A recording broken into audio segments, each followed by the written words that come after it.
सपने हो और न देखत कोई। कोई ऐसा सहयोगी नहीं है जो मुझे प्रियालाल में लीन करने का सहयोग करे। प्रियालाल से दूरी बनाने वाला मित्र तो मिल जाएगा। बड़ी विचित्र चाल माया की है। तुम्हारे में परमात्मा है जिसे तुम नहीं जान पा रहे हो, वही जनाने के लिए गुरुजन प्यार करते हैं। पर वो फिर क्या करता है, वो अपने में गर्व करके आज्ञा का उल्लंघन शुरू कर देता है, और उसको ऐसे जन मिलते हैं कि उसको सपोर्ट करते हैं उल्लंघन करने के लिए। अब वो जो उसकी चित्तवृत्ति गई थी कि इसको परमात्मा प्राप्ति कराएंगे, अब उस चित्तवृत्ति ने उसके चिंतन पर बाधा पहुंचा दी। गलत समय गया और अशांत असंतुष्टता पैदा करने की चेष्टा कर दी उस संग ने।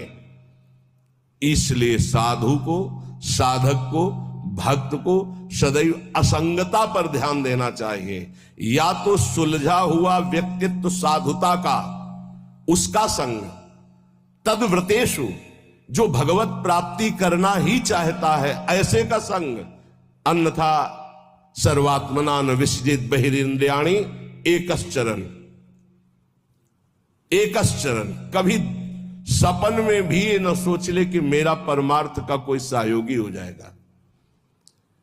जैसे भगवान करुणा करके आखिरी बात अर्जुन से कहते हैं, मेरी बात मान लो, सर्वधर्मान परित्यज्य मामेकम शरणम व्रज अहम त्वाम सर्व पापेभ्यो मोक्षयिष्यामि। अर्जुन, ये अत्यंत गूढ़ बात कह रहा हूं, ये सबके सामने प्रकाशित होने वाली नहीं। तुम मेरे प्रिय हो, इस मेरी आत्मा हो, इसलिए मैं तुम्हें कह रहा हूं, मान जाओ, ऐसे चलो, ऐसे चलो।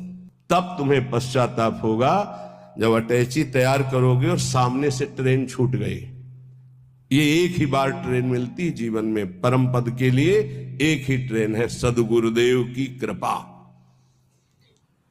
जब तुम याद करोगे और तैयारी करोगे तब गाड़ी तुम्हारे सामने से छूट चुकी होगी, फिर केवल पछतावा ही पछतावा रह जाएगा।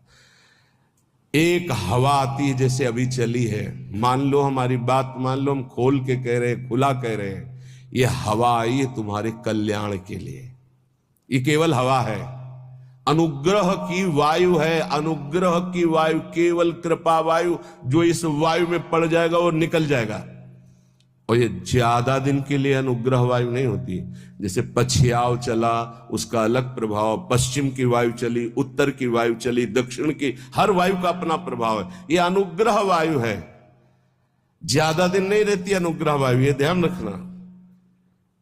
जहां विशेष अनुग्रह वर्षा होती है वहां ज्यादा दिन नहीं होता, वो तत्काल ढका जाता है, क्योंकि कलयुग और माया दोनों का भी प्रभाव बढ़ना चाहिए, और जब तक अनुग्रह वायु रहेगी तब तक ये बढ़ नहीं सकते। इसलिए उस अनुग्रह वायु को ढका जाता है, या तो कलंक के द्वारा और या तो आयु पूरी करके। जितने बड़े महापुरुष हैं वो कम अवस्था में पधार गए। आद्य गुरु भगवान शंकराचार्य जी, बड़े बड़े महापुरुषों को देखो। आपको स्पष्ट कह रहा हूं, मानो तो मानो, नहीं तो ट्रेन छूटी। ये केवल अनुग्रह वायु, केवल अनुग्रह वायु, चीख के कह रहा हूं, पकड़ लो, पकड़ लो, नहीं बाद में केवल हाथ मलते रह जाओगे। केवल कृपा ही है, कृपा। ये शरीर नहीं बोल रहा है, पकड़ लो। ये केवल कृपा है जो तुम्हें भगवत प्राप्ति कराने के लिए। रोज हम एक संकेत दे रहे हैं, अगर पकड़ पा रहे हो। कल कहा था सबकी वर्दी तैयार है, केवल आपको अपने तन का ये जो कपड़ा है इससे प्यार हटा दो जितनी जल्दी। पोशाक बनी बनाई तैयार है, भाव दे कि तुम्हें तत्काल मिल जाएगी।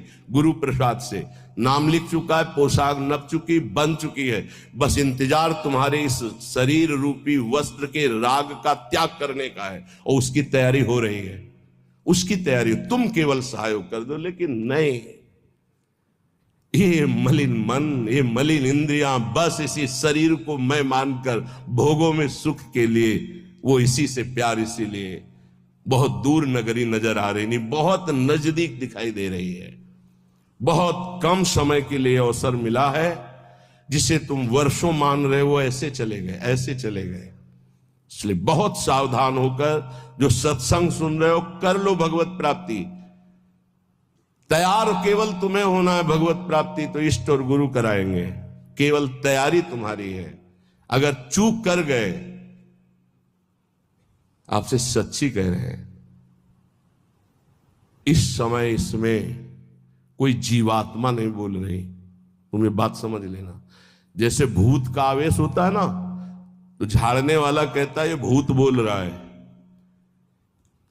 इसमें गुरु कृपा से परमात्मा तत्व बोल रहा है। अगर तुम पकड़ पाओ तो पकड़ लो। खुला तुम्हारे कल्याण की बाजार लगी है। ये बाजार लग गई कल्याण की। इसमें कोई साधक नहीं बोल रहा है, इसमें कोई जीवात्मा नहीं बोल रहा है। ये हम इसलिए परिचय दे रहे, पकड़ पाओ तो पकड़ पाओ। वो स्वयं बैठ करके तुम्हारे कल्याण के लिए कर रहा है। उसे ये केवल ढांचा तुम एक व्यक्ति का देख रहे हो। तुम्हारे कल्याण के लिए वो केवल बोल रहा है, कल्याण के लिए केवल इस शरीर को चला रहा है, कल्याण के लिए केवल चेष्टा कर रहा है। अगर पकड़ पाओ तो पकड़ पाओ। ऐसे अवसर जब आते हैं तो बहुत कम समय के लिए ऐसे अवसर आते हैं। बहुत चतुर प्रवीण आदमी होता है जो सौदा तय कर लेता है और धनी बन जाता है। नहीं तो लोग इंतजार करते रहते हैं, जन्म जन्म इंतजार करते रहते हैं और सौदा नहीं हो पाता। गुरु से सौदा, तन मन प्राण श्वासें दे करके, नाम और मंत्र ले करके उनकी कृपा से निहाल हो गए।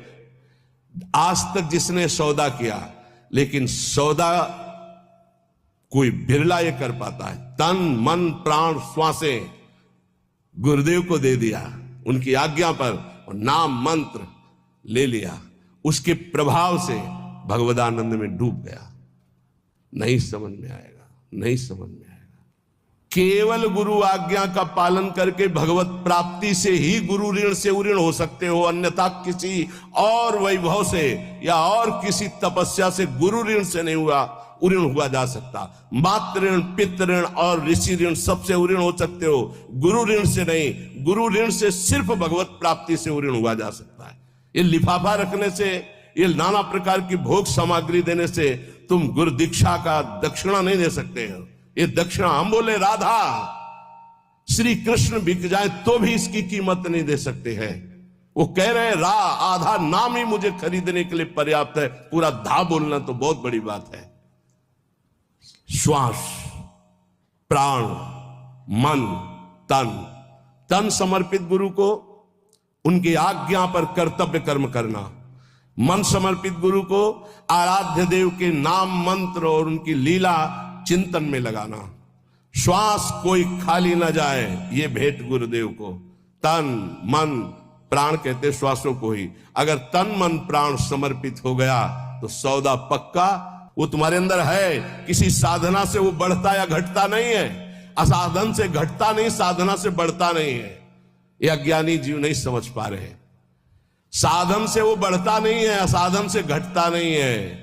केवल असाधन त्याग से साधना करने से पर्दा हटता है बस। तुम हटा पाओ नहीं, खुद हटा के दर्शन दे देंगे। कपट का पर्दा झपट करके लाडली लाल फाड़ देते हैं, उनका वैसे हो जाते हैं, अधीन हो जाते हैं। पर ये अहंकारी जीव अधीन होना जानता ही नहीं है। लाख प्रयास करो, वो समझ ही नहीं पा रहा है कि अनंत जन्मों के बाद मुझे ऐसा अवसर हरि ने दिया है मुक्त होने के लिए। इसलिए भाई प्रार्थना है, मान लो इस समय आपको अवसर मिला है केवल भगवत प्राप्ति का। सावधान होकर के अगर सुन लिए, समझ लिए तो भगवत प्राप्ति बहुत इससे ज्यादा सरल सृष्टि में कोई कार्य नहीं है भगवत प्राप्ति जैसा।